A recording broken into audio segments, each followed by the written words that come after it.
And we're live. Hello, everybody. Facebook, Twitch, Twitter, YouTube. All over the internet. All over the webs. And my camera's doing its weird thing. So let's do Weird this. thing. Yay. Yeah, now I'm very dark. Now I'm very darker. All right, there we go. Alrighty. So let's get the show ready to go here. I'm just putting it into Twitch. Yes, I know we could have an announcements area. We'll get it eventually. Leave me alone. And yes, we have our peanut gallery. My wife wants to listen tonight for some strange reason. So I'm sure she'll have tons to add. This will be the best show we've never had. So, all right, let's see here. All right, so I've got everything up. And we're good to go. Aramis. Oh, Nick's on. All right. All right, you got your recorder? Yeah, Audacity is open. Where did Mixpad go? My Mixpad closed. That's not good. No, that's a... Oh, I closed it because we were having that weird thing. All right, hold on a second. Right. Actually, I guess I don't need to do that. Let's make a new project. Record. Now that seems my mic is hot, so I'll pull it back just a little. I can fix it later if it doesn't work. Okay. Everything's good over here. How about you? Everything seems to be set here. I have a beer, so that's a plus. So I got my high quality H2O. Yes, wow. So mine's high quality too. It involves a lot of H2O. Fermented. It's like rusty pipes. Wow. Okay then. All right, so let's get this. We might as well get this road on the show, I guess. All right. Let me get on my red button. You on your red button? Red button. Let me make sure I'm doing Yep, Yeti. All right, 3, 2, 1, click. Click.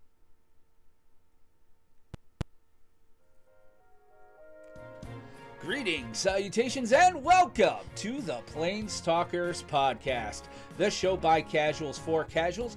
I'm your host, Will Benson, joined as always by my, hey, it's almost Christmas time, and hey, we're taking next week off, co-host Aramis Bros. Aramis, how are you, sir? Happy Chris Mahana Kwanzaa. Yes, make sure I cover all my bases. Exactly, that's the way to do it. And, so let's get this road on the show here. All right, before we get things going tonight, we want to remind you that this episode and every episode of the Planestalkers Podcast, and I think we're celebrating our 1-year anniversary with them, is sponsored by the Kerwin's Game Store. Kerwin's Game Store is New York State's premier source for collectible card games, tabletop games, miniatures, comic books, retro video games, and toys. With their clean, open gaming areas available to everyone at no charge someday if COVID ever decides to take a hike or we vanquish it with a vaccine, Kerwin's provides a fun and inviting atmosphere for new and experienced gamers alike. They have retail locations now in both Catskill, New York. I'm going to take that again. We have retail locations now in both Catskill, New York, and on the second floor of the Poughkeepsie Gallery in Poughkeepsie, New York. Kerwin's Game Store is the absolute best place in gaming. Now, they have a great website. You cannot go wrong there. You can find them online at KGS Online. That's KiteGoSamuelOnline.com. Or, of course, visit their retail locations because that's always good as well. They've got a lot of COVID I don't want to say preparations, but they've got a precautions, safety guideline stuff. That was what precautions. Yeah. They have a lot of COVID precautions in place, so you want to check those out in either Poughkeepsie or Catskill, because again, it's that time of year. Feel free to buy me anything, and don't forget, guys, if you do use the online store, you get a 5% off any online order when you use the promo code Planestalkers2020 at checkout. You actually owe me a booster pack, sir. I probably don't. Because I'll give it to you when I see you next time, which should be sometime in about 2022. Yeah, about that. Yeah. We also want to take a second to recognize our Planeswalker patrons: Brian, David, Jonathan, Johnny, Bell, Anthony, Steve, Mark, George, Josh, Zach, Ian, and Randy. Guys, these are the people that really make this show run. We couldn't do it without them. We thank you guys so much for everything you do for us. I just actually, this past week, I put up a free Patreon episode. We do have the weekly Ride Home with Will. I actually went ahead and put that in our podcast feed because it was actually recommending other podcasts that are out there, and I thought that would be fun to do.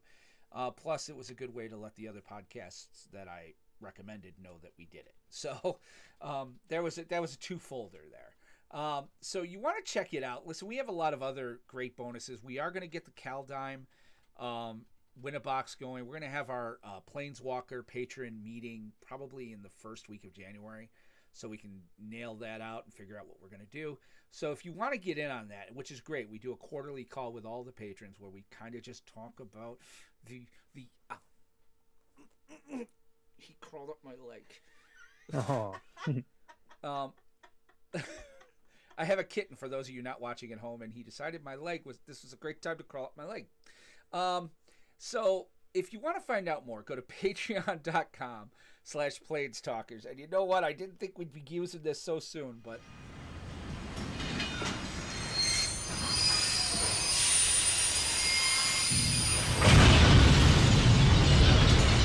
already derailed the show. But it's for a cat, so it's totally fine. Well, he is cute. Look at him. I mean, this is Scooter. Hi, Scooter. Say hello, Scooter. Oh, over here. See? And he doesn't like it when you do that. He's got little pink toe beans. Oh yeah, he's awesome. Thanks, Steve. We appreciate that. Thank you, Steve. And for those of you not watching the feed, I am not going to repeat what Steve said in the chat. Can't you just delete it from the mods? Can't the mods just nuke that? Oh, this is just not right. All right. So I also want to remind you guys we are a top 25 MTG podcast on FeedSpot, which is it's kind of like an aggregator. And hey, I'm cool with any list we make. So you go to blog.feedspot.com/magic_the_gathering_podcast. You know what? I really should put like feedspot.planestalkerspodcast.com and just route it there, because that's just annoying. Magic_the_gathering_podcasts. So check it out. Aramis, how the heck are you? Doing good. I've gotten together with the guys from our sister podcast, Commander Craft MTG, Yes. and we've played a bunch of Commander games over the last few days. That's true. We did need to. I forgot to give them the commercial for this week too, and I got to get a commercial. So that was a ton of fun. Fired off a draft this morning, 7-2'd. It was a pretty ridiculous black-green Zendikar deck. Shit. Removal for days. It was great. Hold on. Just kind of hanging in there until the holidays get here, and we can just start getting hyped for Kaldheim previews. That's really the big thing on my agenda right now. Yeah, I'm pretty cool with that too. Actually, I'm very excited about Kaldheim previews, and we had a pretty good weekend. We got the house set up for Christmas. We got the tree up. We went looking at lights. So we did kind of like the family thing, which was nice. It was a kid weekend. No kids this weekend, which is good because I leave town next week to go to, of all places, New Jersey. Because, yeah, but I'm voluntarily going on the turnpike. Yep, I gotta tell you, I'm kind of getting a little bit excited. Tomorrow is my last kind of full day. Like Wednesday's my last day, but you always leave early on your last day. So tomorrow's my last full day at my current gig. And I love that job, but I mean, it's, this is exciting too, to kind of try something new and see where things go. So I'm excited for that. And Nick's all upset that I'm leaving him. Yes, but you'll have Raymond and Justin, Nick. So, yeah. So, I mean, that's the kind of stuff I've been doing tonight. Oh, it's untap, and it's hard to do because I'm going to have to do this like one-handed because, again, kitty. But, all right. I am drinking tonight Victory's Golden Monkey. This stuff is really, Wait, really what? Yeah, it's called Golden Monkey. Yeah, no, and right now, I'm spanking my monkey. Okay, see you guys next week. So that's a podcast. Bye. Just gonna go over here. Okay, bye. We're all done. All right, Aramis is left. This is great. So, I need a co-host. Nick, get on. No. Yeah. So anyway, let me drink this. I forgot. This is really good. It's got a different taste to it. It's got this kind of spice. It's not like an IPA. It's actually a triple ale with added spice. Is what they say. Oh, okay. So I walked back into that.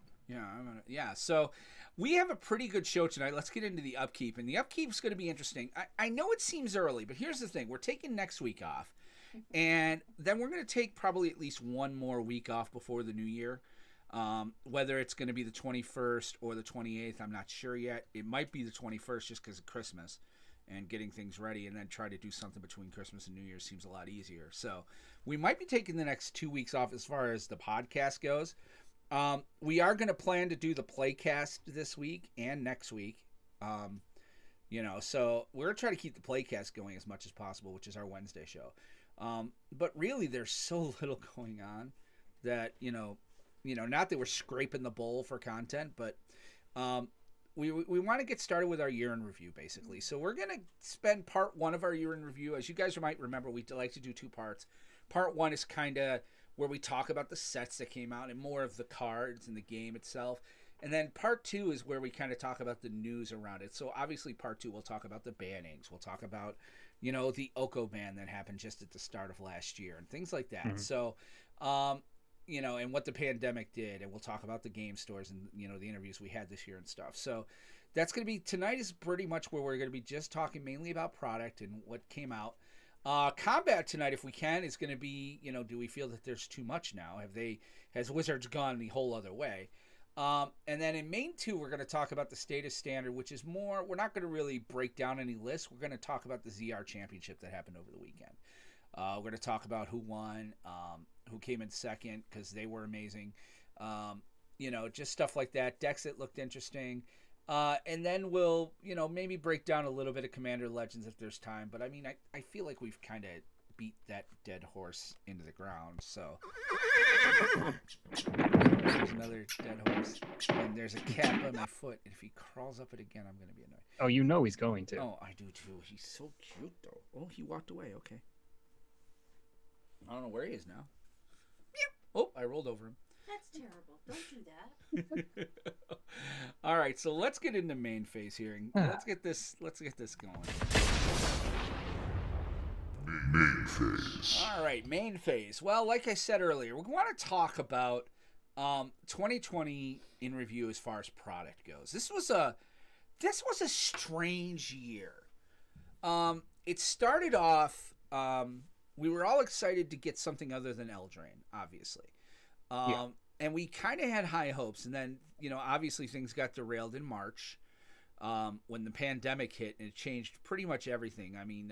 Events went away pretty much, and they changed to all online and things of that nature. But Wizards kind of went like crazy this year, I think.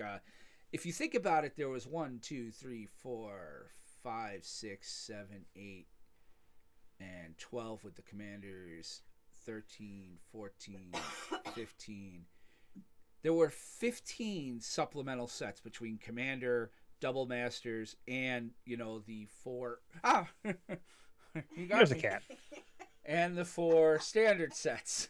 So, that doesn't even count Secret Lair. We're not even counting Secret Lair yet. Yeah, thank you. Oh, he's attacking your cord. This is awesome. Yeah, if you're not watching the feeds, folks, go home and watch the feeds. We keep them up on Twitch and everything. So, yeah. Cat's like dangly thing. Must attack. Must kill. Scooter. You need... Bastard. Oh, God. This is going to go very poorly, very fast. But I'm having fun. We're going off the rails, folks. That's why we downloaded this effect. So, you know what? I need to put a horn in. Yeah, there needs to be a train horn, because otherwise it's just bug. Oh, there it is. Anyway, yeah. Welcome to the Plate Stalkers podcast with your host, Will, Aramis, and Scooter. And Scooter. Scooter's mostly in charge. So why don't I take over with Thank Christ.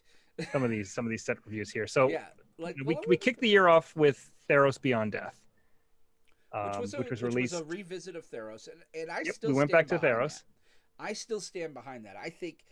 I actually think they could do that for the first set like they did this year. I actually prefer that better, but we can talk about that when we get to Zendikar Rising. But I forgot that Throne was first, so but go on. Sorry. That's fine. So yeah, Theros Beyond Death. It was towards the end of January that this was released. And who would have thought was going to be the last regular release of a set that we could play in paper? Yeah, that was our last pre-release. Yeah, this was the set in the before times. Yeah. And before there were, times. Before the dark times, and there were a lot of very interesting cards that were released in this set. A lot of powerful mechanics. But honestly, I mean, if you're talking about Theros Beyond Death, you have to talk about Uro. Yeah, you have to. That was the card that dominated once Oko and all them went away. This card was everywhere in Standard, continues to be everywhere in Historic and other formats, because it's one of the better cards they've ever printed. And well, that's necessarily on how you a good thing. Describe better. Well, it's powerful. I'll say it's powerful. Power level, just not power Yeah. level. Like I'm not saying best is in great design and everything else. I'm just saying power. So I feel like it was a pretty crappy design. and just the ubiquity in the decks that use it was. I mean, if you're playing green and blue, you're playing Uro. Well, I mean, it warped it a bit. It warped the format. It was, and I'm glad that it was banned. Yeah, it made Ramp go crazy. I mean, there were other cards that made Ramp go crazy, but yeah, but this one was just the problem with this card is, like I was always saying, is like, yes, you can kill it, but it comes back. Yeah. And it always gives you a large amount of value when it comes in, because you're drawing a card, you're gaining life. If it's a land, you're ramping as well, and it doesn't really stay dead unless you have Graveyard Hate, which nobody really could play because you're taking up necessary spots to fight everything else that Ramp was trying to do. And if I remember, there wasn't a ton of Graveyard Hate at that point in the there was format. some, just not a lot. And like I said, it wasn't really all that good. No. But I mean, the set had a lot of really interesting cards for Standard and for other formats too. I mean, Ashiok Nightmare Muse was a good Planeswalker for Control Shell. Never really took off because Ramp. Athreos Shroudveiled is one of my favorite commanders now. Had a limited all-star Kiora, Best the Sea God. Uro's brother Kroxa has seen some play now that Uro has left the battlefield in that respect. Well, and Theros brought us companions, didn't it? Theros, no, that was Ikoria. Oh, it was Ikoria, right? But remember Dreamcrawler was a big star for a little while, and right. I mean, I'm hoping maybe that makes a bit of a comeback before it rotates out, because it is a very, very good card. Well, I mean, we'll talk about that in main. I'm sorry, we'll talk about that in main too. But I mean, right. Esper is back. It's around. I mean, like what I'll say about Theros is that it was a powerful set. The broken cards were broken, like beyond belief. But it definitely was a step back from Eldraine. Yeah. Saffron Olive had posted a tweet, I believe either today or yesterday, saying how it's funny how the top 6 cards of Eldraine have all been banned, but like the 7th through 10th card are still the most played cards in Standard. As far as power level. Eldraine. I mean, and Eldraine was nuts. The Eldraine was the end of last year. I mean, we could kind of touch on that. Eldraine was busted. Like Oko, Fires of Invention, it was busted. Like, yeah, broken sideways. Mm-hmm. I mean, yeah. So yeah, and there were cards in Theros that have made impacts in the older formats. Like the aforementioned Uro. Underworld Breach has been really good. Thassa's Oracle was big in Pioneer. The Skrylands were always good to have back. So there are a lot of good pieces that came in with this set. But yeah, it really did take a step back from where we were with Eldraine. So, but overall, I was pretty happy with it. I mean, they sort of I don't know what I was trying to say here. It felt more balanced in a weird sense. Outlier cards aside, it felt a little more balanced than Eldraine did. I don't know if I could say balanced. I could say that it lent some stability to the format that it needed because of Eldraine. But I don't know about balance because the good cards were overpoweringly good. And the rest of the set was kind of But that's what I mean. Is that the good cards were absurd, and the rest of the set was decent. Yeah. Well, I mean, I think if they had done anything other than, what the hell's the mechanic that Crocs and Euro use? Escape. Escape, yeah. If it wasn't for the escape mechanic, then the enchantment mechanics of Theros would have, you'd see a lot more enchantment decks and a lot more stuff like that. Oh, Pam. Look at Pam typing her husband's handsome. You don't hear that too often from other people. I tell you. She tells me. But not Well, that's publicly. because, she likes to throw things at you. Yeah, she throws things at me. On the podcast, she throws things. That's what she does. She throws things and threatens me and ow! Oh! That's just cool. Thank you. Hi. I can safely say my wife has never thrown anything at me. Yeah. You done now? That's because you Nope. duck too fast. So, in any event, cheapers. Ow, bitey, bite. Yeah. Ow, buddy. I think Scooter's on her side. Scooter is on her side. Scooter loves her. Like, she spends all day with the little kitty. He's gonna go after my. Oh, he spotted the wire. Here it goes. There it is.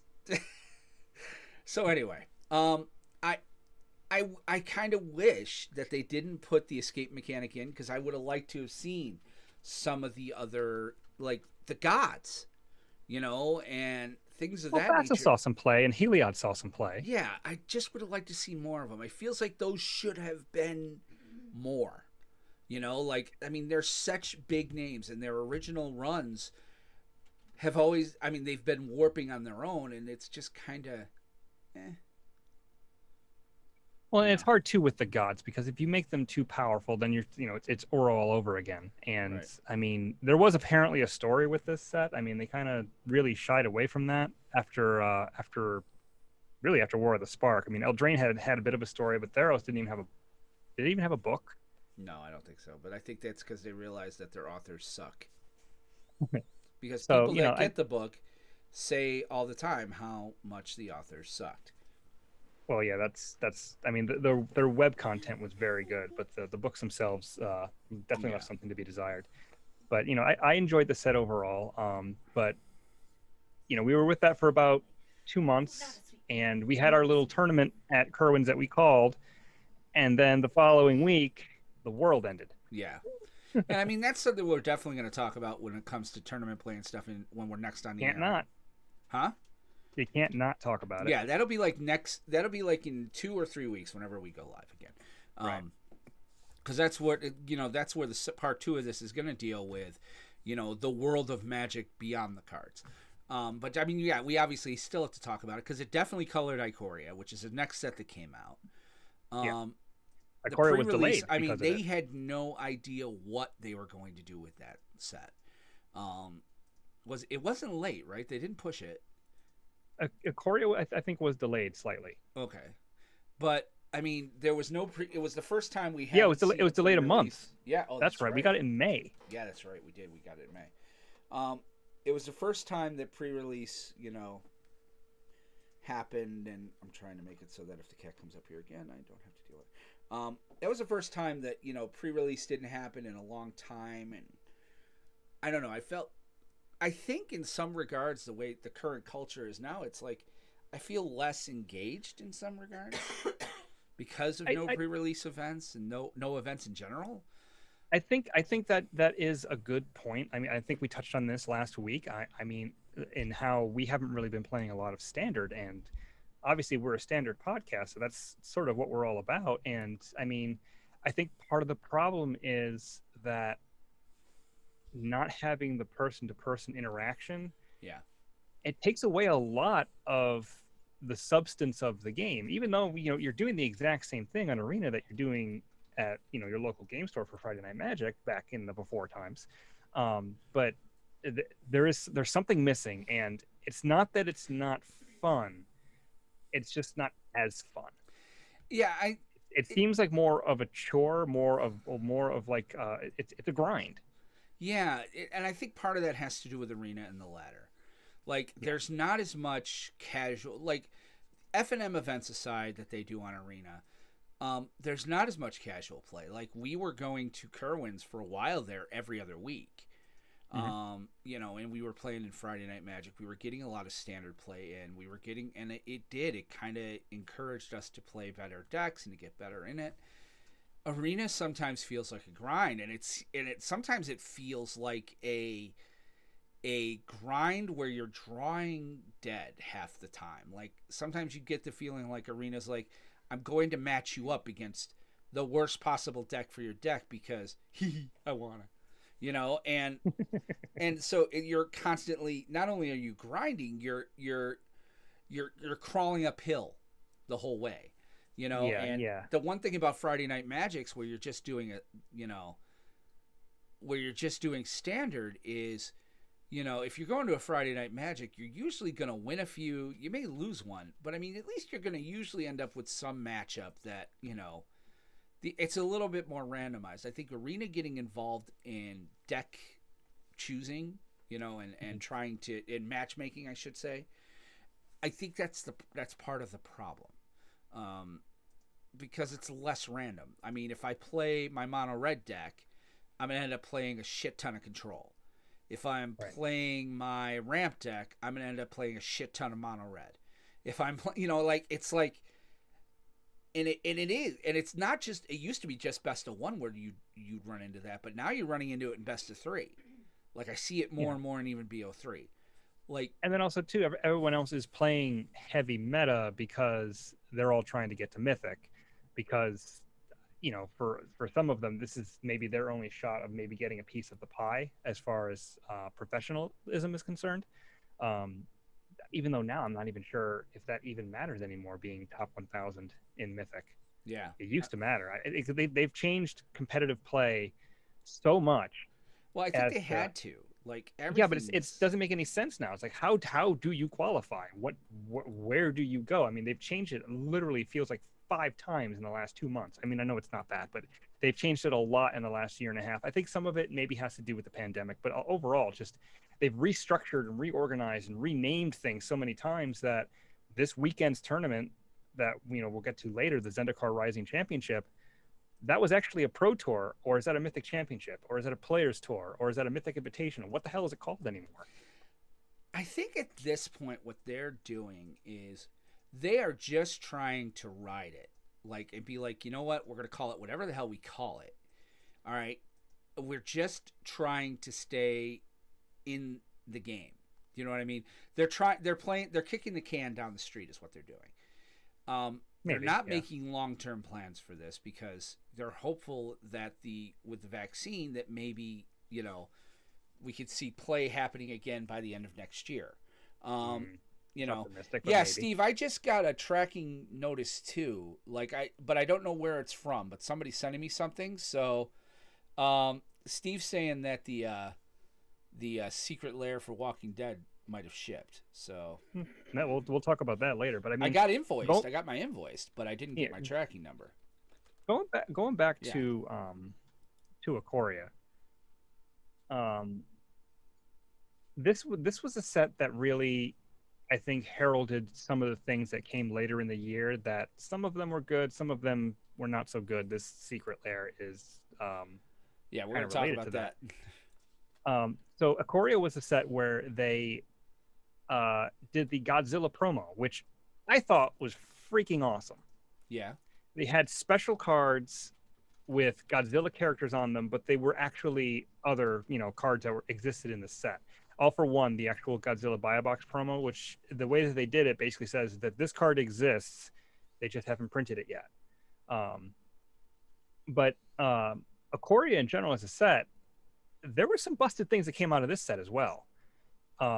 You look at, Luca dominating standard for a little while. Well, because with Agent of Treachery. Mechanic, it had an AOT, yeah. Well, companion in of itself, the companion mechanic, Luca searching up Agents of Treachery, Then you had Winota, which was absurd, and then you had but yeah, the companions were I think the real issue that came out of the set. We've talked about this a lot, the companion mechanic, and how the idea seemed decent, but this was the first set that they banned a card from a format before the set was even released. Yeah. And that was Lutri, the Spell Chaser. They banned that in Commander before the set even hit print because they messed up on this mechanic. Companion was way too strong. It got to the point where in Vintage and Legacy, which it takes a lot for a card to break through in Vintage and Legacy, everybody was playing Lurrus. Yeah. Well, not everybody. Just Lurrus. Yeah, like Yorion was too. Lurrus, Yorion. Yeah. I mean, Garuda was big for about for a hot minute there for a while. But I mean, when it was there and when it first hit, we were like, holy crap. Karuga saw some. All the companions pretty much saw play. I mean, Kahira saw a little bit of play briefly. Gigantha seed some play. Yeah, it's just, but they really pushed this too far to the point where, for the first time in a long time, they had to issue functional errata to the mechanic, where it now no longer works the way it's printed on the card.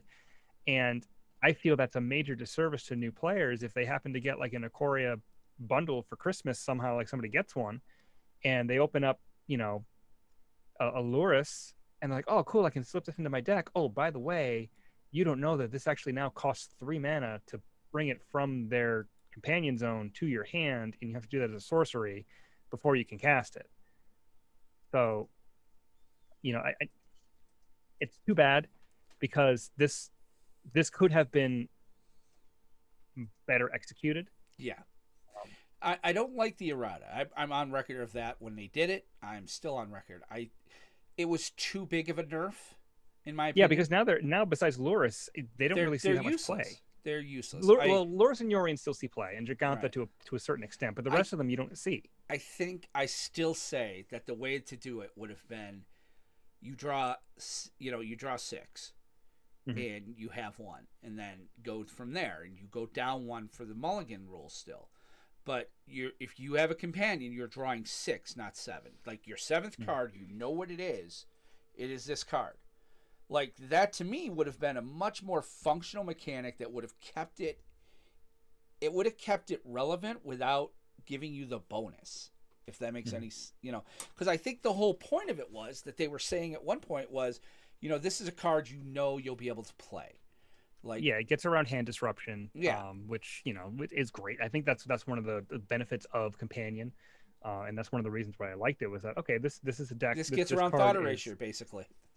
Yeah, it gets around thought erasure, agonizing memories, or any sort of discard, and it's one of those things saying, my game plan is built around this card, but I know that I have it.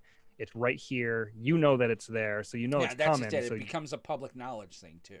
Yeah, so your opponent can prepare for it, but I think the reason that they went the route of adding the mana ability to put it into your hand as opposed to losing 1 card, they must have felt in their infinite wisdom of testing, which they obviously do so much. Yes, it's incredible. They must have felt that losing 1 card wasn't enough to bring it to a point where it was. But that's not true. Well, to the point where it was good but not oppressive. But like you said, I agree with you. They went too far, and 3 mana and sorcery speed is too much. I mean, I would have been less upset if it was 3 mana instant speed, so you can at least EOT it, or 2 mana sorcery speed. 3 and sorcery is just it's too much, and it's too bad. But again, some of them do still see play, so it's not like it completely destroyed them, but it knocked them down like 8 out of 10 pegs.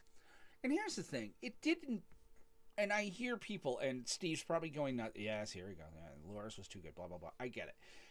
Steve likes to play hand disruption. So do you. You like to play control.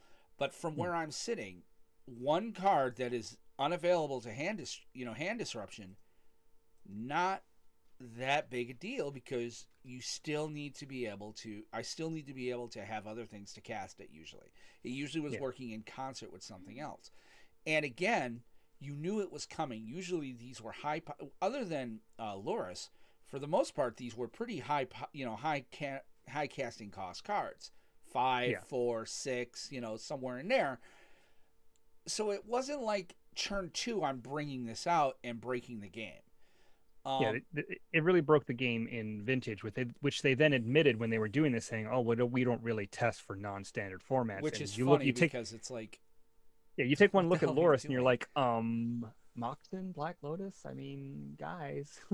And don't tell me that, because you switched that one card. I mean, you banned it in Brawl before it was released. And you banned it in Commander before it was released. Well, the Commander Rules Committee is not part of I know. What used to be called the DCI, which no longer exists. That was another change for 2020. Bullshit. Okay, I'm gonna call that, because the Walking Dead Commander brouhaha aside, and again, welcome to the explicit tag. Wow, this is really good beer. Squirrel. But the fact is that, like, the Walking Dead rules and things like that, there was no reason for them not to ban those cards, other than Wizards was like, but we won't be able to sell Secret Lair, so you can either do that or, we'll stop acknowledging that you exist and we'll make up our own Commander committee, and, I don't think that would have happened. I think it would. I think it can. I don't think Wizards or Hasbro gives one crap about the EDH rule committee. I think they will find a way within the next year or two to bring it all in-house, because, again, they don't control it. They like to sit there and say that this was a fan-created format, but they put so much behind Commander this year, like so much resources, so much money, so much product that we're still going to go over, that no, there's going to come a time where these guys are not as quote unquote bipartisan or that's not even the word I'm looking for, but they're like, an outside agency. They're not. They're Wizards has some say, and they should. It's their game. But I don't think they have as much influence as you think, but I wouldn't, I'm not going to completely discount that they don't have a say in how the format evolves. I think the fan community was pretty adamant that the Walking Dead cards should not be Commander legal, that they should not be Black Border, they should not be in Commander, that they can warp Commander. And once the cards get in people's hands, it can happen. It can. The fact is, all right, they have gotten rid of less, but because Wizards is the one putting this out there and that it's impacting Wizards' bottom line, it does lend a certain appearance of impropriety. Whether or not that's what's happening, it is very easy to make the case that Wizards probably said, you ban this and there's going to be repercussions. We're not going to give you guys the promo cards, or we're not. Do you understand? I'm sorry. I can't believe for 1 second that anyone wouldn't have at least considered banning those cards.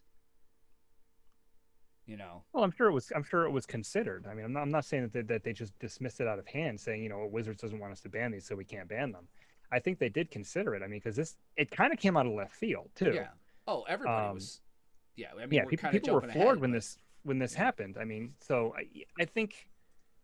Yeah, I know we're jumping ahead, but I think that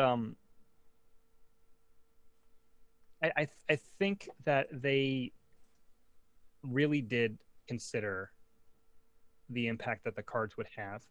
I think maybe they just need actual data. I mean, it's a different situation than Lutri, because Lutri was an auto include right in every single deck. I mean, Rick Grimes is not going to be an auto include in every white commander. No, you have to have a human theme for it. Mm-hmm. Does that mean he's not absurdly powerful? Yeah, he's crazy. Negan's really good. All those cards are good for what they do. I don't know that they're going to break Commander to a degree where it'll be one of those, I told you so, they should have been banned. I think the biggest reason people wanted them banned is because these are basically reserve list cards. Yeah. They're only going to be they were only available for that 3 or 4 day window. And Now, if you want one, well, you got to go on the secondary market. And Tough mine crap. will be here Thursday, but maybe Wednesday. I just upgraded to But UPS I ground. think in other formats, Steve was mentioning that it's played in vintage. Right. I don't think it's a tier 1 deck. Humans in But then again, I vintage? also don't know a lot about the vintage metagame. But they're vintage legal Right. and legacy legal. So Right. you know it's because they play every card that's printed. Right. But Well, I mean, the other thing about Ikoria that we should talk about is that this was the first time that they married Commander with an actual standard set. Ikoria was they put 4 Commander decks out. It was the old school style. 5, you're right. $40 a piece. And they were pretty good. I'll say that. They were good. they were very I good. think I have 4. So, but yeah, this was the first time again because of the Year of Commander. I'm not sure how I feel about it still. I think the jury is kind of still out. I don't think it impacted things one way or another. Other than, okay, so we saw a lot of Mutate. We saw a lot of, we had the Humans deck. We had Cycling deck. We had Calamax. We had, we had the ultimatum deck with Omnath. Yeah. That's later on, but yeah, but I mean, it's an interesting thought as far as Ikoria goes. the Triomes were good. Yeah, the Triumphs were good. I'll give you that. But I don't know how I feel about that because I mean they changed things up. Core 21 didn't have any commander, but they were the last that had Planeswalker decks. But starting in Zendikar Rising, they released 2 commander decks with the set, and these were decent. Not like what we had in Ikoria. Ikoria was a standard commander. It had a theme of Ikoria, but these were more the standard commander precons that we're used to. Zendikar Rising was slightly underpowered of that. Commander Legends was a effing joke. But, it's an interesting idea that, they married it to this. I don't know how it's going to go going forward. I don't know if Kaldheim has commander decks. Do we... Oh, wait. Somebody posted it inside. Yeah, it's in the Discord. Oh, jeepers. So we have to acknowledge that. But I'm not surprised. I kind of figured they were going to keep doing this. I think they had announced that was going to happen. Kaldheim is going to have commander decks with them too, like they did. It looks like it's going to be like they've done for Commander Legends and for Zendikar Rising, where they're like $20 something instead of $40 something. Which please. One foil, no which big is fine. card. Yep, I'm down which with is no fine. big card. It has something that can actually be used as a deck box. Yep. So okay, I'm okay with this going forward. So long as, like I said, Commander Legends is pre-con. I don't want these to turn into Planeswalker decks, unless you're still going to do once a year the Mac Daddy Commander drop, like where you build a pre-con that's usable in Commander. My fear is that Wizards is now like getting heavily involved in Commander, and they're going to do what they did with the Planeswalker deck, which is what they did with the old school theme decks, which is what they did before with the the starter decks. I mean, they start nerfing things after you can do it. Well, we've kind of seen examples in both directions because the commander decks for Commander Legends were less than what they had been. They were crap. There were still some good pieces for people who were newer to Commander. Yeah. Like for me, there were several good cards that I was like, okay, I need copies of these, so I'm glad that they're Sword there. to Plowshares. I mean, just Sun Titan, Ramanep Excavator. I mean, there were some cards there that I was I'm Witness. saying the Zendikar Rising were great. Like the Omnath deck, Nick is like Omnath with Landfall. Yeah, Omnath is great. But go on. I'm sorry. But like I was saying, the commander precons are less powerful than they had been, but they have shown they have the ability to print powerful precons when they do the challenger decks. So it's not like it can't happen. We'll have to see what these decks have to offer. I mean, I wouldn't be surprised if they were middle of the road, not that great, but at the very least, even if you're a newer player or someone who's been in Commander for a little while, they generally have pieces that you need. If anything, I wish they would improve the mana bases because those are always hot garbage. Yeah. But I don't think Well, we're never gonna get like it's not gonna be like the Brawl pre-cons where they gave us a Shockland. yeah, or a Um, fetch. We'll never get fetch. we'll never get fetches. I would be very shocked if they gave us fetches. But I was, I was happy to get the pieces that I needed from those decks. I might build, off of the two decks that were there, and to sort of reconfigure them and whatnot. But it's not bad. It could be better, but it wasn't bad. Yeah. So let's kind of pivot off of Ikoria and move to Core 21, which I think the fact that they're not doing Core 22 this year, I think that's telling. I think that this was kind of less than last There were some year. There was good good reprints in cards, this set. but yeah. Oh well, yeah. The reprints Lotus were Cobra. crazy. No, that was Zendikar. Zendikar. You're right, but Ugin, Grim Tutor. yeah, I mean, Baneslayer Angel was supposed to be a good one, but it's nowhere near as good as it used to be. Containment Azusa. Priest, Asusa, Scavenging Ooze. I mean, there were some Massacre Worm. There were some good reprints in this. I would have been and coincidentally, happy. they were all green, blue, or uncolored. Well, I mean, Ugin was colorless. Yeah, I know. That's what I mean. Uncolored, colorless, And- whatever. And Grim Tutor's black. Yeah, I know, but still. I mean, that was like almost $100 card that they reprinted. Yeah. So I mean, that was what was I think the best part about Core 21 for me was the fact that they're like, here's some mythics from the past. Obviously, I think it was a nod again to Commander, saying, all right, we need to reprint some stuff. Here's these. I mean, and reprints aside, there were also some really great cards for Commander. I mean, Teferi, Master of Time was good.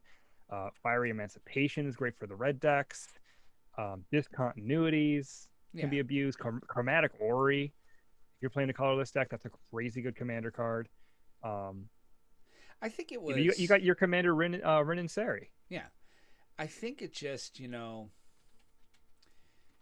was okay. I'm kind of good with them taking a year off. Conspicuous Snoop was a good card for goblins in Historic. Yeah, but it's still. I think maybe Pioneer too. It was big in Pioneer as well. Yeah, I think he's big in Pioneer. Yeah. But the Core 21 was okay. Like I said, it was the last time we got Planeswalker decks, and I don't think anybody misses those. Those are a good entry. I hope they find some other entry point for newer players. But right now, they're not encouraging paper. So, because they can't. So yeah. So, but after that, there was a few months, and then we hit Zendikar Rising. It was actually less than a few months. I think it was only like 6 or 7 weeks because of everything getting pushed back. Like Core 21 came out late, and then Zendikar Rising came out on time. Yeah. So I don't think we had very long with Core 21 to shake things out before we hit rotation. And I mean, they couldn't miss rotation. So ZR hits and rotation happens. We lose the Guilds of Ravnica. We lose the Ravnica block. So Guilds, Allegiance, War of the Spark, and then Core 20. Those 4 fall off. And with that, thank Christ Teferi. Anyway. Yeah, but then be careful what you wish for, right? Yeah, right. ZR is interesting. It's an interesting set. I think the jury, again, not having paper. Like, the jury, I mean, Omnath broke it. Omnath was busted. Omnath broke it and was banned within 3 days of release. I mean, that's all you have to say about Zendikar Rising is that a card was banned from tournament play, not just Commander, but it was banned from tournament play less than half a week after the paper release because of the early release that happens on online now. Right. And it's that card was busted out loud. Third. I mean, it's like when it was spoiled, people were like, okay, it's the 4-mana Omnath, but Wizards, what the crap? Yeah, there Didn't you wasn't learn from anybody Oko? that was. This wasn't like Oko, where half of the community, half the content creators were asleep on that. Not anyone was asleep. We were all like, We're like, that's a lot of text, and it's all good. Hi, I get making commanders, and that's obvious what this is. Hi, what? This thing is so dumb, so dumb. I mean, it's so easy to abuse the landfall trigger, just with Fabled Passage. Yeah, and Thassa. Yeah, you get the triggers, you blink it and get the triggers again. Yeah, ugh. There are a lot of powerhouse cards in this set as well. I mean, that seems to be the real theme is that we haven't really dropped off that much since Throne of Eldraine as far as power level, and I think with Zendikar we sort of came back a little bit in the other direction. Right. Because I mean, they're Omnath aside, there's cards in here that are crazy. I mean, I really enjoyed the pathways. I think those are really well I designed do like cards. those as well, and I like the MDFs. You didn't or like them at MDLs. first. Huh? You did not like them at first. You thought I'm the coming pathways weren't around that on great. I'm Yeah. coming around. I don't play them that much. I won't lie, but they're useful, But They're solid. I mean, and that's what they're supposed to be. They're supposed to be a nice, solid dual land that, you know, the drawback is basically you're locking yourself into a color. yeah, But they're very good. But going back to the multi-armed freak Omnath, I I don't know. I hope and pray that when Kaldheim comes out, we don't have another situation like this. I mean, the banning of Omnath, and I think there were a couple other cards that went with him. well, Growth Spiral, and I mean they. Well, that rotated. That Yeah. rotated. Oh no, I thought they pre-banned something. Oh, it might have been the lucky charm. Yeah. Oh Clover. yeah. Yeah, that's what they did. They did that, and they made sure to nerf adventures because that would have busted too. Yeah, but I think I'm hoping that we haven't had any bans since the Omnath ban in what was that, September? Yep. It feels like so long ago. And No, October 12th. October 12th. Thank you. Cauldron Familiar, they also hit and Escape to the Wilds. Okay, so since then we haven't had any bans, and Standard has had a chance to settle, and Yeah. had a chance to sort of assert itself, and it's diverse for the first time in at least a year. Yeah. Where there's multiple good archetypes that are competitive. It's not just I'm just gonna jam Omnath or Oko or Uro and Once Upon so a is Time. If everybody you're else. playing green, you jammed Once Upon. I was playing 64 cards with Once Upon a Time. I was like, no, I got 4 free cards. But yeah, it was ridiculous. This is, and that's kind of standard. So Zendikar Rising did that, and like we said, we kind of talked about Commander and stuff like that with standards, and yeah, that Landfall deck was great. The other deck was fun. But I want to kind of pivot because we're getting low on time here. I want to talk about the other non-standard sets that came out because there were other ones. So there were, obviously 4 standards, but they also had non-standards coming out. The Jumpstart. A bunch of those. Yeah. Jumpstart is the biggest one. And again, did you manage to get a hold of a 3-pack or no? The 4-pack? No, I haven't been able to go out. Yeah, since Clermont you didn't have told them me. either, and I never got back to Amsterdam. Amsterdam had that. So here's the thing, folks. They are showing a back up in Walmart. So Jumpstart's kind of trickling back out there. Yeah, it's the set that never was. Yeah. Because it was supposed to be print to demand. It was in the middle of a pandemic. They constantly ran into supply issues. The same printers that print Jumpstart were the same printers that print Commander Legends and I think Double Masters. So they had to keep up with that. It was a mess. So the second wave is finally starting to come in. It was delayed in Europe for almost 6 months. Yeah, so I'm gonna try to get some more. I mean, I get paid Thursday.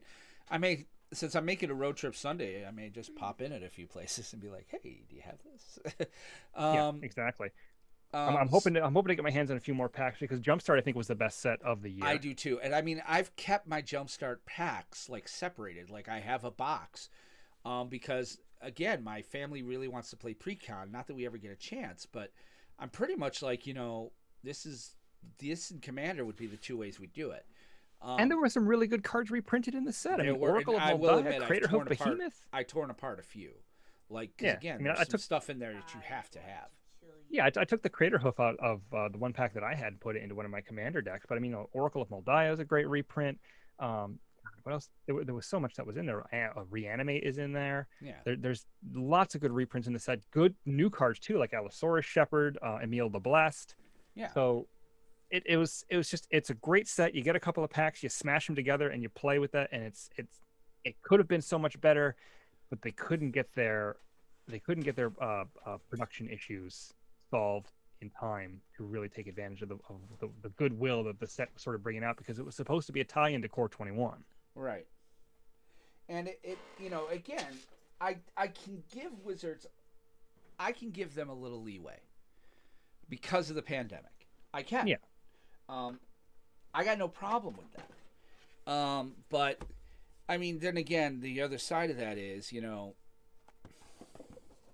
how much time do you need, and how much of it is just, and again, kind of screwing the LGSs, and like you kind of tend to find these more in Walmart and Target than you do, So, and there was also, don't forget, a mystery booster that was released I at the forgot beginning about of the that. year. Yeah, Yeah, which and did that was the help same thing. stores. Yeah, But it was the same thing where they were able to get an initial run, but it was right at the beginning of the pandemic, and then just nope. Oracle of Moldiah, Yeah, I gotta get my hands on one of those. Woodhorn Behemoth. Yeah, like the green deck is pretty stupid. I did get a Muxus and stuff. So yeah, I got some pretty cool stuff. I mean, dude, I did open. I mean, these are all my jump starts. So Yeah, Yep. I only was opened able to quite get a a hold few. of like 4 or 5 packs. That's all I was able to find, so and that was a few months ago. well, when we were on our vacation, the Walmart up in Saranac Lake had it, and I was just like, nope. I grabbed all of them. Yeah, it So- makes sense. Yeah, so I'm big on Jumpstart. I'm hoping it makes another impact in 2021 or 2021, and I'm hoping that they maybe refresh it a bit. I'd like to see a refresh happen. Well, I let's- think they said that was what they were going to do, is that they were going to sort of redo it, and update it as it goes along. But I'm hoping for more of this print run, so we can have more of this print run. Well, and then Double Masters was their other major set this year. Again, we're done making Masters with Ultimate Masters, except we're not done making Masters. I don't know how to feel about that. On one hand, I dug it. I liked getting 2 rares. I liked getting, the option of maybe getting 2 mythics. I didn't appreciate the collector booster mayhem that, the $100 ultimate booster. That was so stupid. That just, That was so dumb. And plus, because you can get absolute garbage in those packs, like the professor did. yeah. So, Yeah. I mean, It it was just, we had better luck with Zendikar Rising, the collector booster boxes we opened. I mean, we both opened some fetch. We both opened, we had a lot better, the box toppers. And that's how I think they should do it from now on. Is like, you know what? Every set, put box toppers. I think they're going to be doing that. I think they're going to be doing that for the foreseeable future. I think the one that they skipped, the reason that Commander Legends didn't have a box topper was because that set was finished in development and production before they decided to put box toppers in. Before in ZR. It was Zendikar actually Rising. supposed to come out before Rising, I think. Or right around Yeah. then. Something like that. Yeah, it got delayed, but it was done before they decided to put box toppers in. Otherwise, it would have had a box topper. Steve, and I would have think, been like, great. I think you're wrong on that. I think they want to try to find a way to keep the randomness of fetches, but they're okay with kind of crashing that market a little bit because, again, fetches are essential to anything you're playing in Eternal. Like, you need it. You really do. I have a feeling that the Wizards is going to... And so by making it box toppers, they're saying, hey, no. See, we're still instituting a randomization to it. It's still random, but, they have to, do that. I think that I could see them doing more of that. I just wish they would reprint them in a reasonable and meaningful way. I hate to say because it. they're not. I wish well, they they're put not them in standard. I do. Yeah, well, I don't think I know they'll ever they put them in won't. standard, but put them. They're going to be in boosters next year. At least I think the enemy ones. But they need to bring down the cost of these cards. They need to, because they're not reserve lists cards. They're obviously needed. Soul Ring back in the day used to be a $50, $60, $70 card. Right. I remember back when Soul Ring was super expensive, but now it's in every single And pre-comp Steve for raises a Command. very valid point. If we don't have paper Magic until late next year, fucking put it in standard now. Like, Well, stop the too late press. now. I know, but stop whatever. Put it in there now. We don't have the shuffle problem. Like, I wish. I thought Double Masters was good. I don't think it was too much of a misfire. I think the price point was wrong, but I think the Masters period like I think they charge too much on that stuff, because you don't charge that much for Commander, and some of the reprints you get in there are far more powerful. Yeah, I think $14 a pack is way too freaking much. $7 a pack is pushing it, but I'm okay with it. Yeah. But that's about my ceiling. The other big release was, obviously, we kind of touched on it, was Commander Legends. Yep. And I'll tell you something. This set was not worth the wait. I've thought about it. I've really given it. I don't think it was worth the wait. Especially for the size. It's a 718 card set. It's gigantic. I mean, that's obviously, with alternate frames and alternate arts. Yeah, and all that.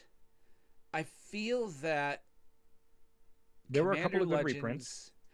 Yeah. It was not worth the wait. It was not what... I mean, it was what they promised. But I think the fact that we can't do drafts safely, and I understand, and there are stores, and again, rule number 1 of Fight Club, you don't talk about Fight Club. I'm not going to put anybody on blast here, but I know of stores that are doing drafts, that are doing events underground. Again, I'm not going to judge you. I'm not saying hey nor way. However, there is no way to do drafts safely, and yet Commander Legends was designed really for drafting. Yes, it was designed for drafting, and they obviously can't help the pandemic, and it was way too late for them to change how the set was put together. There were some good chase cards in the set. I mean, Vampire Tutor, Mana Drain, Scroll Rack. There's some good stuff to be had. A couple of the newer cards are really good. But yeah, I mean, for the most part, unless it's one of those rares or mythics, you're like, all right. I mean, unless you're playing like a Pirates deck, it's not there's not really a whole lot there for you. I think they could have. Here's the thing. Arena's going to be your digital platform going forward. They could have programmed Arena and said, okay, now we're going to dip our toe in Commander. Now, obviously, we're not going to have full-blown Commander. We just can't yet. Or full-blown EDH. We will have Commander, and Commander is a different format, or D-Commander, or DDH, or something, Well, Commander and EDH are the same format. Yeah. Call it Arena Commander. Call it, or something, but say, all right, Commander Legends, we're coding it. Commander, they have Commander in Arena. It's called Brawl. Commander, we're going to code Commander Legends. We're going to code the Commander decks going forward. And as we build into Historic and Pioneer, and we work toward that, we'll make sure that Commander staples from those sets get put into the, to the remasters. That would be smart, and I would have liked to have seen that. I would like to see, because I think then we get the experience with Commander Legends of drafting. Mm-hmm. So, the last thing that was released was Commander Collection Green. Did you get a copy? I did not. I'm going to try to get one this weekend when I get paid. Hey, but... be prepared to pay about $80. Yeah, I know. I'm going to try. So, but I don't know don't if get my the wife premium. is listening. Don't, do if not my wife is listening, not... I'm totally not getting this. But if my wife isn't listening, yeah. Your wife is listening. Yeah, don't No, get my the wife's premium listening. version I'm either. totally not getting this. Do not get the premium version. It's $250. Shut the hell up, Aramis. I didn't get that. I did know. not get that. Shut up, Aramis. Because all she's going to hear is 250. She's going to think I bought the 250 no matter what I show her.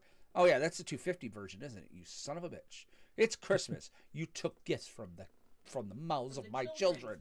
I can hear it now. Never mind the fact it's my birthday. Christmas Day is my birthday. No. Actually, she's probably going to buy me an Apple Watch, so I should stop bitching. Yeah, you should. There you go. But in any event, I mean, no, I think I would have liked to have seen Commander Legends on Arena for drafting, and I think then we could have experienced something like that. So, yeah, I mean, it's on MTGO, so yeah. And now, finally, and here's the thing, Aramis, we're at an hour now. We're not going to touch main 2. We're not going to touch combat. So finally tonight, we're going to call an audible on this. Brad won. He played Historic with a controlled deck against Autumn Burchett and a mono red. And it was fun to watch, and you definitely should go find it on Twitch, because it was I was rooting for Autumn. Yeah. Huh? I was rooting for Autumn. I wanted So them was to win. I. And I noticed, by the way, something interesting. They started calling her. Yeah, I guess they're okay with that in certain things. I mean, Yeah, because because I my thought I thought they wanted to be called they. So I was it actually struck me. I'm like, you're misgendering them. yeah, And then I'm I don't like, know. I can't believe I'm saying misgendering. I have a white beard. I shouldn't be saying these words. But in any event, moving backwards. So again, we're not going to do combat, guys. This is pretty much. I should have known Part that one this of was. two at Yeah. least. Um, I want to talk about the secret layers because Oh, holy shit balls. yeah, And which one do you want again, to talk about? There were a explicit ton. tag. um, yeah, like they went off the rails. Yeah. I think if this wasn't a pandemic year, I don't think I would have really complained as much. I mean, and full disclosure, I only bought two of them. I only bought one. I only bought the Walking Dead. Yeah, I I, almost I bought the Bob Ross lands. I was thinking very seriously about the Bob Ross lands, I was and then thinking I'm about like, I would I was want. thinking about the Seb McKinnon one. I did buy the Walking Dead. I did buy the Extra Life Secret Layers. Those are the two that I got. The rest of them, the other 30 of them, I did not buy, especially The the first, Ultimate Edition. yeah, My the Ultimate was God. just, and now they're making another Ultimate. Yeah, but that one's just going to be the pathways. Yeah, so I don't think it's going to be that hot. So that's not so ultimate to me. And yeah, I do agree with you. Steve saying in the chat that Bob Ross was a miss not making them full arts. They I'm gonna should go out have on been a full limb art. on this, Steve. Bob Ross was a miss by not putting it in a set so you can have play sets. The fact that I would have to buy 15 of these things if I want to have 15 of the color, which is usually what you want in almost any color. That's the Yeah. miss. I feel like Bob Ross, these lands should have been put in a set that I can open. That's a part of the pack. Like some of the secret layers, I like what they're doing. The fact that they're experimenting with card frames, they're experimenting with art, they're experimenting with different things. The Yeah. Walking Dead was an experiment that failed. I mean, I love the metal one, the shred harder Yeah, one. it's different. It's you know what, and people are very mixed on that. They're like, it I doesn't like look it. like a magic card, and I It agree with doesn't. that. It doesn't, but it looks cool. Yeah, And I think if they do this again in an upcoming set, or like maybe like the collector booster versions of them are like this, that would be interesting. I don't like secret layers. Overall, I don't like them either. I'm gonna come out and say it. I don't like them because it bypasses the LGS. And again, we are a friend. But there of is the no secondary LGSs. market. Yeah, huh? There is no secondary market. Yeah. It bypasses the LGSs. The fact that Wizards is selling them directly means Wizards is getting involved. Wizards is getting involved in card creation, card secondary sales, direct sales. They're setting the price point, even though they don't have an MSRP, but you're setting the price, so there is an MSRP. And if you notice, like especially with one of the first ones, the Bitter Blossom one, Yeah, it priced out to basically be what Bitter Blossom was selling for at the time. exactly. So the problem I have is that Wizards, again, it's a problem. Now, there are rumors out there. Some of the content creators I listen to have been talking because there was an article put out last week, like I think right after we got off the air, with the possibility that somebody postulated that perhaps Wizards is going to be sold by Hasbro. Okay, first of all, I'm going to say that article, and I read it, is speculative, it's postulation, it's clickbait, in my opinion. They don't have any real hard evidence. They didn't talk to anybody at Hasbro or Wizards saying, yes, we're trying to find a way to sell Hasbro or sell Wizards. That because what they're suggesting is that Wizards wants to move away from the collectible card game and the D&D, the tabletop stuff, to stay more towards the board game and things like that, which is what they're famous for. I don't discount that. Okay, I'm not saying that that's possible. That's not possible. However, I can't operate on that thought process because there is no evidence of it. There's certainly, you could certainly put dots together to see that maybe it could be that. The 500% increase that was talked about last year that they're trying to do. Like, we want a 500% profit increase in 5 years, et cetera, et cetera. And it seems like, the way that they're doing so much to kill the long-term, stability of this game for the short-term gains, but I think that just might be corporate America, period.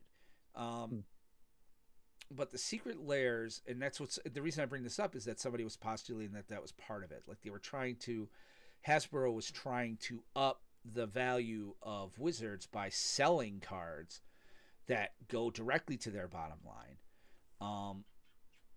Horseshit is basically what I think. I just don't like secret layers because, again, it bypasses the LGS and it puts Wizards in this position of messing with the collectible market by when they announced. Yeah. Oh, go ahead. No, by setting prices, setting numbers, selling a product like The Walking Dead that's going to only be, available through that, et cetera, et cetera. When they first announced secret layers, and they didn't say what they were, I was hopeful. I was hopeful that, okay, I kind of had a feeling it was going to be like reprints and things like that. I was hoping that I'm not sure exactly what I was hoping for, but it wasn't this. I feel like there are, and we'll probably touch on this next episode. There's way too freaking many of them, first of all. And a lot of them are underwhelming, I guess is the way to put it. And then the ones that I was, that I would be interested in, if they really were supposedly not paying attention to the secondary market, the Ultimate Edition wouldn't have cost $300. Let's put it this way. You put it best. There were 32 since the end of 2019. There are 52 weeks in a year. Yes. That is on average about one every week and a half. Yeah, and granted, a couple of them came as clusters at the same time. But still, it's and I think they're trying to do fewer of them next year. They're going to do more of the groupings, but it's just God. During a pandemic year, even without a pandemic, it's too many. Yeah, I do think it's too many. I think secret layers that there is a problem and I don't know how to fix it because I don't think it goes away. No, this genie's out of the bottle. If they routed it through the retail chain, like they're gonna do, I guess the Ultimate Box 2 is gonna go almost exclusively through the retail. But who knows the amount? One. Yeah, but again, the Ultimate Edition, the first one, what did they get? 2 boxes, 3 boxes a retailer? It depends, yeah. And they said, we'll make sure that they get more of them, and it's going to be less than the first one. That doesn't necessarily mean anything. So instead of $300, it might cost $279. Ooh, right. Thank you for the huge savings, Wizards. And I think they know because they're standard lands that are pretty much available, and that even the alternate arts are not that high chase. Well, the appeal of them, they can't charge more than $50. No, well, I don't know. The appeal of this Ultimate Edition is that it's going to be the 10. All 10 of them are going to be Kaldheim art themed, or at least these 6 are Kaldheim art themed. The other four that are going to be introduced in Kaldheim, those 4 in the Ultimate are going to be Zendikar art themed. So if you want it, you can get a play set of all Zendikar or all Kaldheim. So that's how they're kind of spinning it. But I'm like, they're good lands, but I'm not interested in this secret lair. Yeah, I'm not going to buy it. No. I bought that was Wizards. That was Wizards' mantra all year, though. Don't forget, this product isn't for you. All right. He's looking for the wire and he can't find it because I moved it. You made him sad. So that's kind of our year in review part 1. What a year. What a year. 2020. There was a ton of product. Our combat was going to be, do we think there's too much? And that's something I think we can address at some point. I think we're going to both be in agreement, though. I don't think it would have been much of a combat. I think we both would have said that they were flooding the market with their own product. I think if I was to go the step too far, it would be Secret Lairs and maybe Commander Legends. I think they could have pushed Commander Legends off until next year. There were a lot of good products, but there were too many good products. And right. I don't want. That doesn't mean I want bad products. It's just there's too much good stuff, and it's like you can't keep up. You cannot keep up. That cat's freaking adorable. Isn't he awesome? So with that, I think unless you got something else, we might as well just hit it. And because again, we're already 11 minutes over, so No, I think we can pause this for part 2. All right, so guys, we really enjoyed tonight. Thank you for watching. as we start our end step here, and Aramis and I are, packing up our play mats and putting the cards back in the box and throwing the pizza boxes out because, damn it, your mother still does not work in this game store. We want to remind you that we both stream Arena as often as we can on the Planestalkers podcast channel on Twitch. Look up Planestalkers podcast. You can also follow me on Twitch at Mindcrime73. And I haven't been streaming much in the last couple of months because of, life reasons, pandemic and related and all that good stuff. But when I do stream, I'm usually on the Planestalkers podcast, but I do have my own channel. It's RMECWRX. So look for me there. But again, Planestalkers podcast is where I'm going to be most of the time when I'm streaming. I'm hoping to pick that up at the beginning of next year. We'll see how the next couple of weeks go. Maybe you get a job and then you won't be able to. Oh, there's also that. Yeah, but, so we'll have to see what happens. Say, go ahead. No, I was gonna say, if that's where you can find me on Twitch. But if Twitter is more your speed and you want to follow the show that way, you can look for us at Planestalker Pod on Twitter. My personal Twitter is at WR Benson, but I mean, listen, I don't tweet very much. I tend to be there to just follow the artists I really care about. Like lately, it's my favorite musical artist, Anne Murray. That Canadian songstress is just amazing. Can she have this dance for the rest of her life? Absolutely. But of course, you can always follow us on Facebook. Just go to facebook.com/Planestalker. Like and follow our page there. Don't forget, it's not Planestalkers, it's Planestalker, because some idiot took the Planestalkers.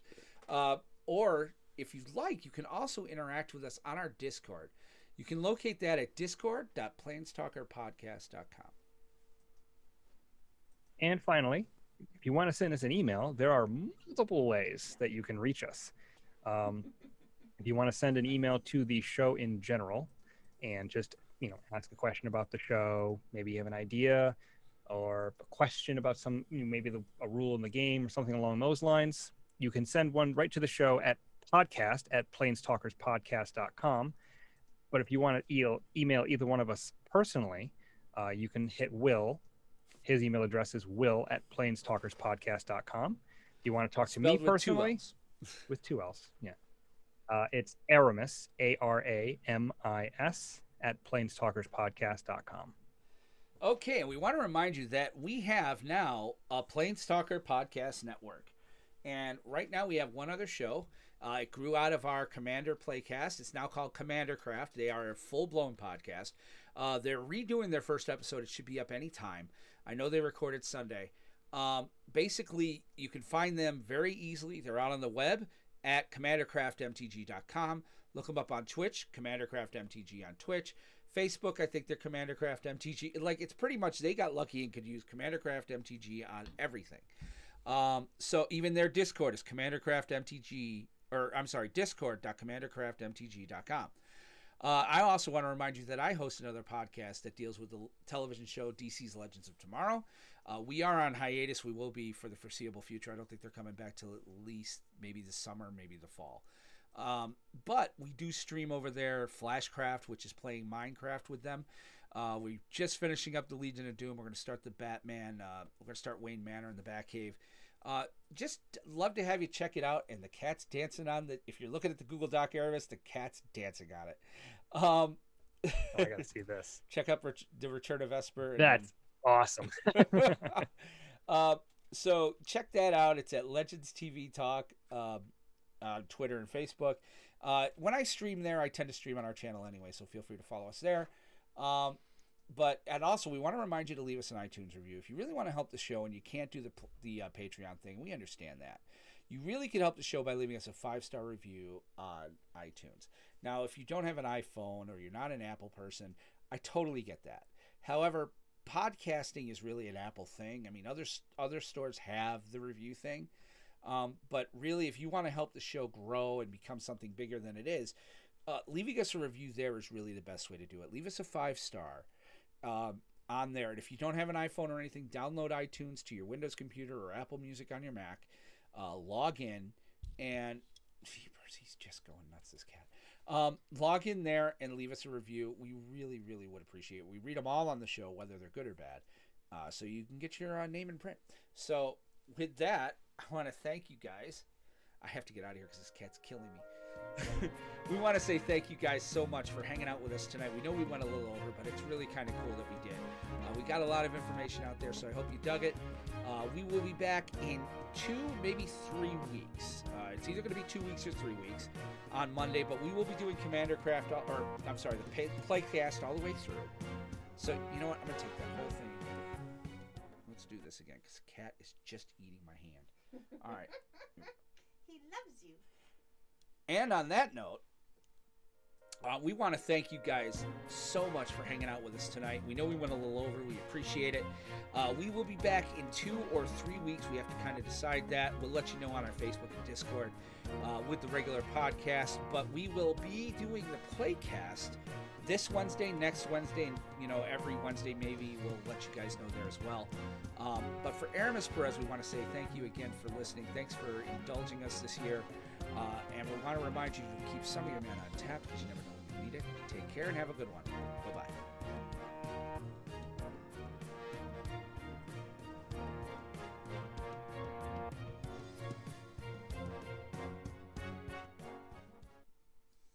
And we're out. Cool. Yeah, this is going to be an editing nightmare. I didn't even take notes. It's all tonight. fun. I didn't even take notes, though. That's the problem. It's all fun. Yeah. It's all fun and games till someone loses an eye. It's all fun and games till the cat crawls up your leg. Oh, he's ridiculous. Look at him, though. He's Steve wants you to pick Commander. 1 minute he will be so cute and cuddly, and then the next minute he's trying to kill me. He just wants to play, and if that involves tearing off your face, then so be it. Like right now, he's so tired from playing and crawling up stuff, he's literally falling asleep on my belly. Yeah. Pick a commander. I don't know what. I don't want to pick a Traxa because that just seems too easy. Commander pick. Do you want an alternate of? Oh, he wants to get an altar for one of your commanders. Omnath. Right? That would make sense. Looks like my other. I mean, what's your fit? You can get an. What about an Atraxa altar? Nah, I'll do Omnath. That Traxa seems too easy. Yeah, Omnath. Sure, why not? The 4-color version. Unless you want to make him 5-color by giving him big, long black. Never mind. You can't have Omnath. Nick doesn't want that to happen. Omnath, absolutely. So yeah, I don't know. I'm thinking 2 weeks or 3 weeks. I don't think the 21st. It seems like it's the week before Christmas. I mean, it's up to you. I think it's easier to record after, right? That's fine. Yeah, we can record after Christmas. We could talk about if we got any loot. Yeah, like that's what I'm thinking. And then the year in review is right before, the first. And I mean, it's 3 weeks without the show, or 2 weeks, 2 cycles without the show. But I think that's okay. This time of year, they kind of expect it. I mean, what are we at? 83 after 2 years? That's really good. That's an average of like 42 a year, because we'll be at 84. So, like, we miss 10 weeks a year. That's more. That's less than some podcasts do. Yeah, I'm totally cool with that. Which version do you have? I think I have the regular. So extended, yeah. So anyway, what are you doing, you little heathen? You're just an evil, evil cat. This is why you sleep in your own room and why you don't sleep with us, because Lord knows that ends horribly for everybody involved. He'd be gnawing on your toes all night. He's the freaking, but he does get very cute and lovey, and then he's like, I suddenly feel the need to bite you. Well, and I understand it's his teeth developing, but yeah, he just wants to gnaw on some stuff, and if you happen to be tasty that particular moment, then well, what's really funny is that our oldest cat, not our oldest, because our oldest is Mama, but our older male cat, Tyrion, is not normally friendly with other cats. He's especially the boys, right? But because he's so little, Tyrion is gentle with him, and he like loves on him, and he gives him kisses, and he hugs him, and it's really cute. And it's like, and then his other son, who just came back a few weeks ago, we have to keep Tenderheart locked up because Tyrion will try to kill him.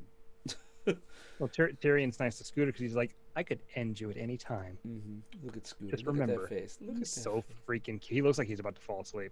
Yeah, he's getting sleepy.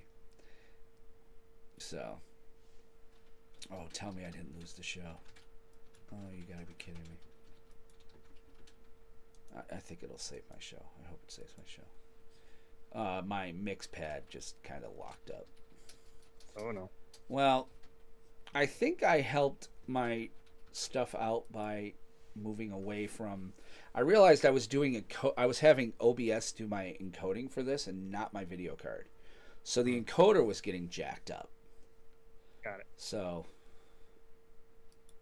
but yeah, we're gonna just open that again, see if I can get to the recording.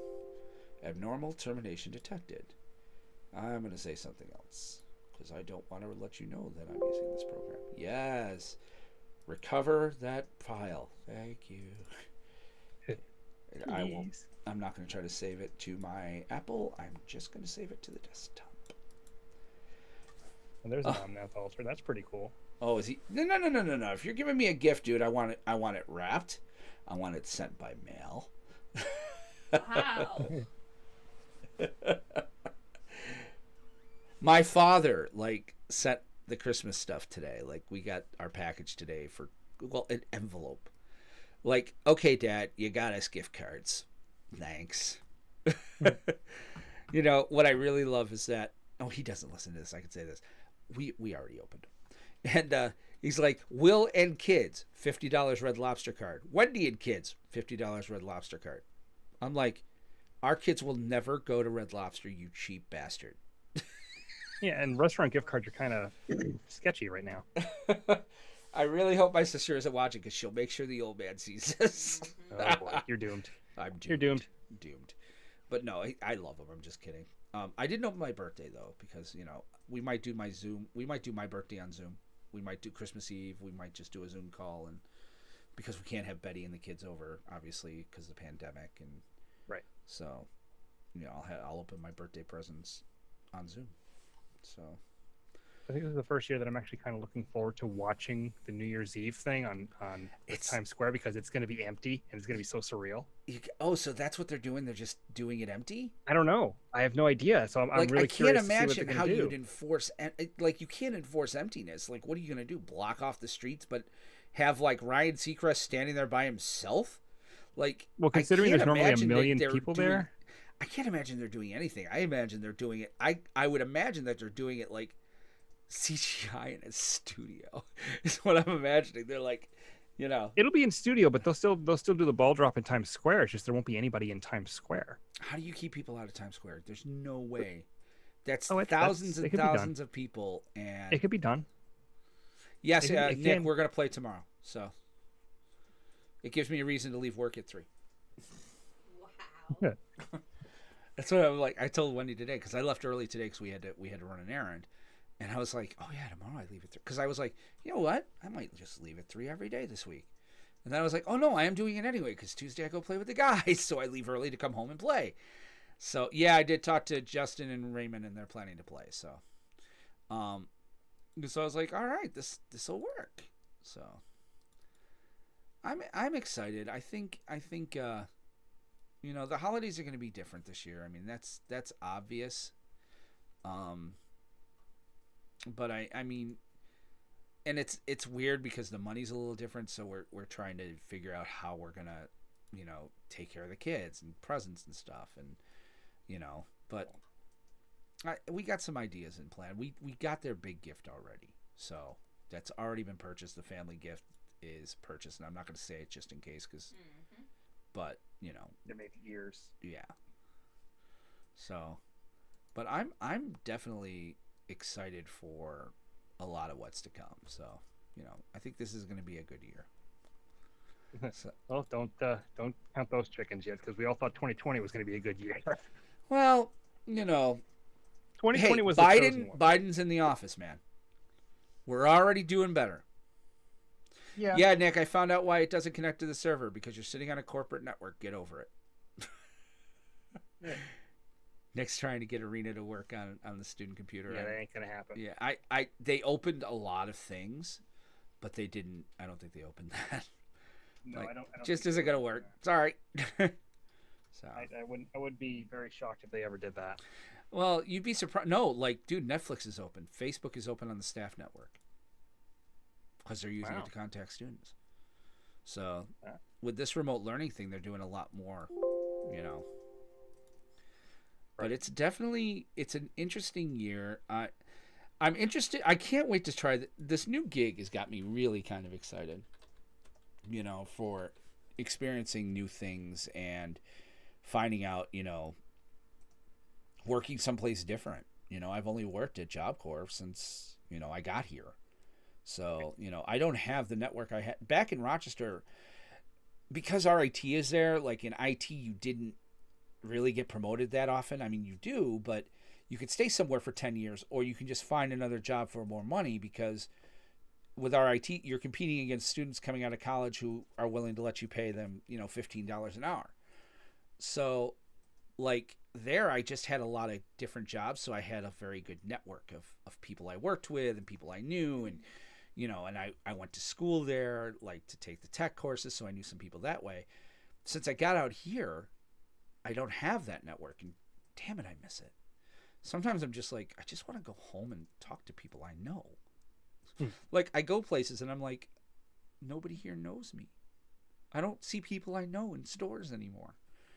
Well, like, because even Wendy experienced. Well, Wendy thought I was full of crap, but we would go places back home, and she, like in Canandaigua or even in Rochester, and she'd be like, there'd be somebody I know or somebody I dated, and oh yeah, we were at the winery one day, and this girl comes up. She goes, "You look familiar." I'm like, "Yeah, you do too." And she walks away, and my wife just goes, "You dated her, didn't you?" I was like, "Yep."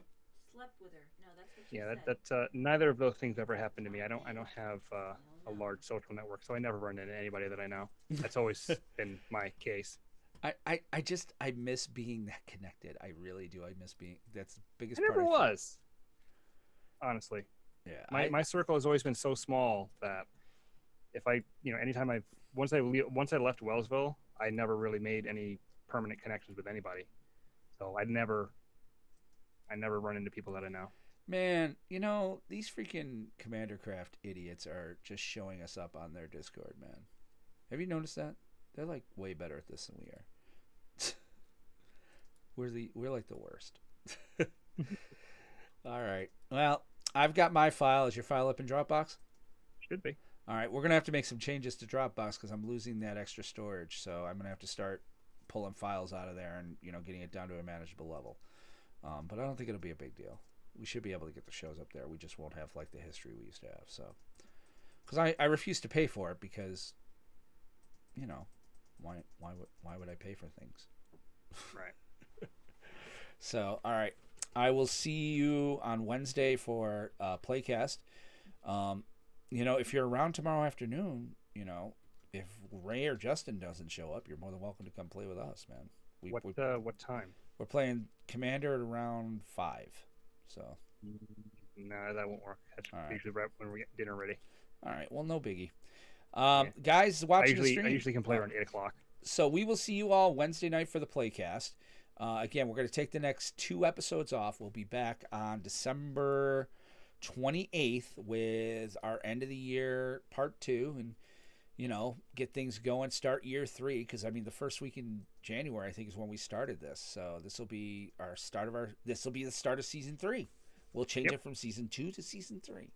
So the season finale of season 2 will be in 3 weeks. Thank you so much for watching. Thanks for being a part of everything, guys. We really just love doing this with you guys, and we hope you have a wonderful day and a great week. So and enjoy your holidays. Enjoy your holidays. Make sure you tune in Wednesday. It'll be a lot of fun. Steve's just gonna beat up on us like it's his job. And again, maybe not. From the Scooter, can give him a run for his money. So and say goodbye to Scooter. Where's he? Oh, so yeah, I want to eat your hand. He's so cute. Isn't he adorbs? Aw. All right, so we'll see you guys later. Thanks for watching. Bye-bye. Bye-bye now. Bye-bye. Bye-bye now.